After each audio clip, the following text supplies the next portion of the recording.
So the other big news that broke today, is it today? Yeah. Thursday, the 8th of April. I'll put it this way. I didn't know until just before you messaged me. Excellent news. So this is basically Sportsbet came in and saved the day effectively at the beginning of the season when that absolute farce of a situation of the LD Sports thing collapsing, yada yada yada. And we had it on a 1-year deal. It has been announced today that effectively we've signed a 3-year deal with Sportsbet.io to be the main shirt sponsor. This is the biggest shirt sponsorship deal the club has ever had.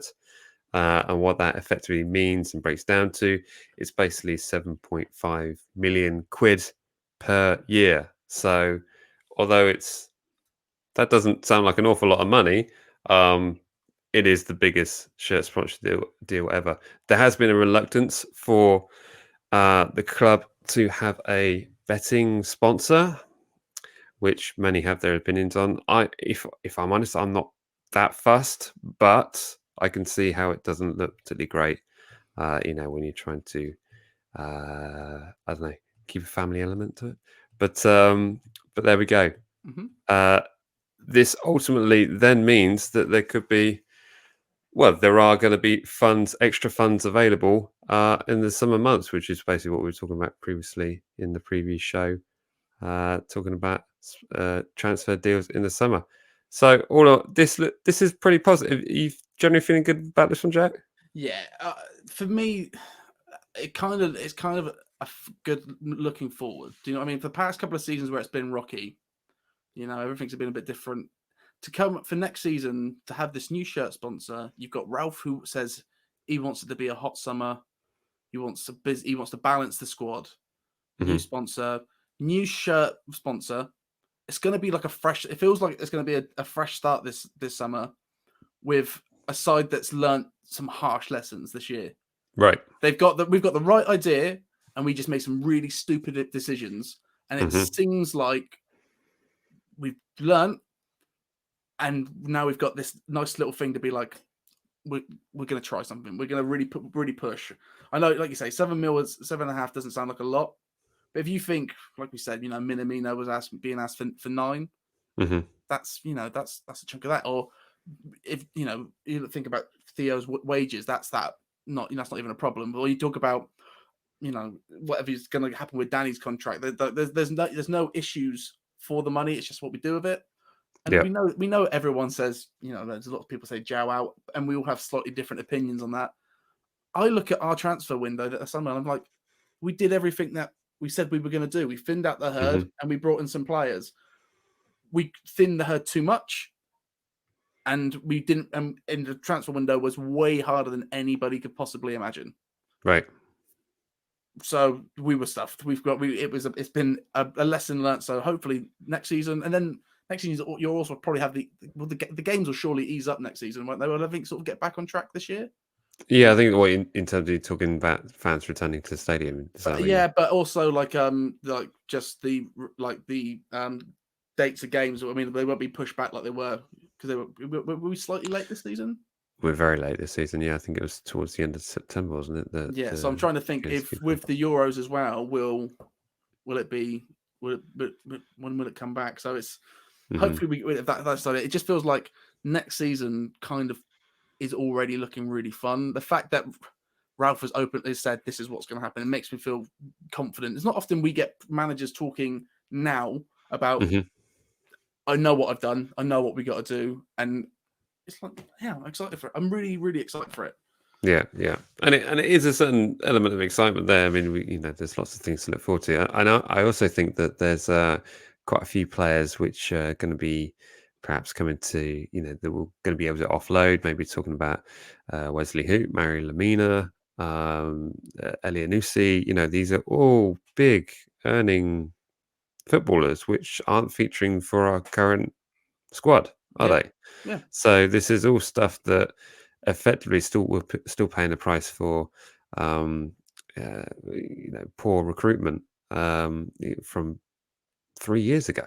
So, and it all feels like this might be sort of the turning of it. The funds, the 7.5 million a year, are also going to be looking at bolstering the wage opportunities for the players that we've already got. So maybe that gives an option for, Vestergaard comes to mind.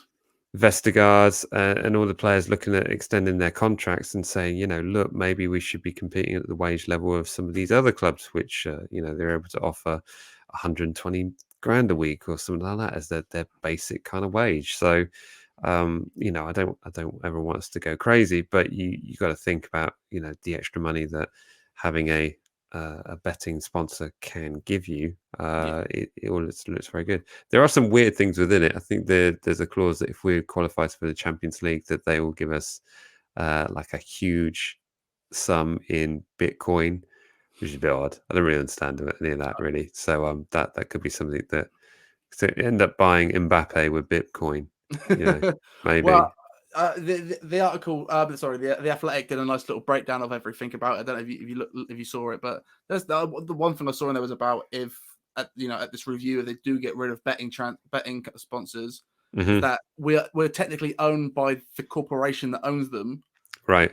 And they can switch it out. And they can switch it out. I was like, oh, that's good to know. So it's good to know that if what happens at the beginning of the season, we're not going to be left in the lurch. Yeah. It's an interesting one, though, because if suddenly they ban betting sponsors, that puts a lot of football clubs in some difficulty. And if we are able to switch out for, I don't know, just have a Bitcoin logo on it, I don't know what they would do, whether it be just some bank that they would suddenly have the logo in front of. All this cryptocurrency, Bitcoin, and like this new digital art that people are selling, I feel like I'm going to have to start reading about this stuff or go to some sort of TED talk, because it feels like that's the way we're going. It's the way of the world. You're smart, Mike. Do I have to learn these things? Do I got to learn them? You're good for a while. I think you're good for a while. Don't worry that they're not going to suddenly. If I want to make bank on it, I should start learning now, right? Yeah, maybe. Start off with a TikTok account and then work up to cryptocurrencies. You'll be fine after that. Mate, you seen the Insta story? My TikTok would be. So that, just to be clear, that was the worst advice I've ever given out live on the live stream before. Just yeah. Yeah, don't invest in your financial future. Start a TikTok. This part of the show was starting quite seriously, but there we go. Let's bring it back online. But this is a very, very positive thing, and I'm glad we've got it all sorted. And I think one thing that we can be very excited for is the fact that we might just have a next season kit ready sooner than we think. I've seen so many concept kits as soon as it got announced today. So as soon as it got announced, right? It was boom, boom, boom. Here we go. This is what it's going to look like. Plenty of yellow kits in there. There's like some stripe ideas, some not stripe ideas. That's the other thing. Like I said about Reboot Summer. Imagine if we come back and we've got the dopest Hummel kit. That the remake of the the thin stripes on red side. I don't know what you mean. The Denmark kit, everyone likes to call it. Shut up! It's our kit. It's our kit. Beautiful. Like it'd be amazing if we had yellow and blue for the away. What color would the third be? Black. What would you want for the away? Yeah, maybe a black kit. Yeah. You know what keeps popping up on my eBay, because obviously I've got Saint shirt saved on my eBay, is the black Adidas with like the white V. I never liked that one. Do you know what? Neither did I. But looking at it now, I'm like, oh damn, that's actually a pretty nice kit. I was so like those ironic Tux t-shirts that you used to buy with the ones. I don't know what's ironic about that. That is known as a Martin garb. Hipster trends. You're never coming to one of my family weddings. Yep. Oh my goodness. Someone just put up, did we see the Arsenal game? Wow, what's happened? I've just finished watching the United game. United won 2-0 with a Bruno Fernandes penalty in the last minute again. He almost missed it. Yeah. But no, what's happened with Arsenal? It's 1-1 against Slava Prague. Oh man. I like Ali Dia's pony shirt. Yeah. Yeah, the Graham Souness classic. Indeed. So there we go. Plenty of stuff to be very much looking forward to.